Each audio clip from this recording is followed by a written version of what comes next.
इसको पूरी तरह से एक रेजिस्टेंस बनाएंगे। पहले हम पैरेलल से इसका एक रेजिस्टेंस निकाल लेंगे, यहाँ का पूरा एक रेजिस्टेंस, और फिर वो ये वाला और ये तीनों जो है वो सीरीज में आ जाएंगे। फिर हमको उन तीनों को जोड़ देंगे तो क्या आ जाएगा, हमारा टोटल रेजिस्टेंस आ जाएगा। चलिए पहले हम इस भाग का निकालते हैं, ठीक है। इस भाग को हमने मान लिया कि ए से ये बी है, ठीक। तो ए से बी के बीच का जो पैरेलल रेजिस्टेंस है, ओके, पहले हम इसको निकालते हैं। Resistance in A B part, अगर हम इसको निकाल लें ए बी पार्ट के, तो ये क्या है, क्योंकि पैरेलल में निकालना है तो ये हो जाएगा 1/r, और अगर हम इसको ए और बी के लिए निकाल दें तो मैं इसको ए बी ले लेता हूं। R A B is equal to 1/r1 plus 1/r2 plus 1/r3, क्योंकि 3 है यहाँ पर, तो यहाँ क्या आ जाएगा 1/r भाग is equal to 1/r1। r1 कितना है 2 ओम, प्लस r2 भी कितना है 2 ओम, 2 ओम, तो 2 प्लस 1/2।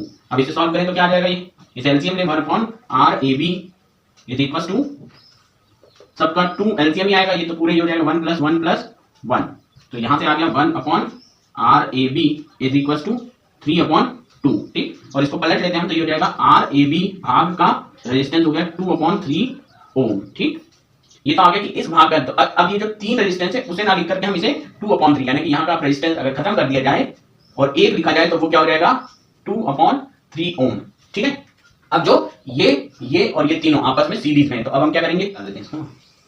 देखिए अब यहां से पूरा, तो एक ये है, एक ये पूरा है और एक ये है, तो फाइनल रेजिस्टेंस या रिजल्टिंग रेजिस्टेंस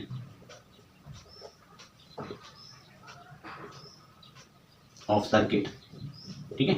ये क्या है, क्योंकि अब तो सीरीज में जुड़ा है, तो अब हो जाएगा R ऑफ S बराबर R1 plus R2 plus R3।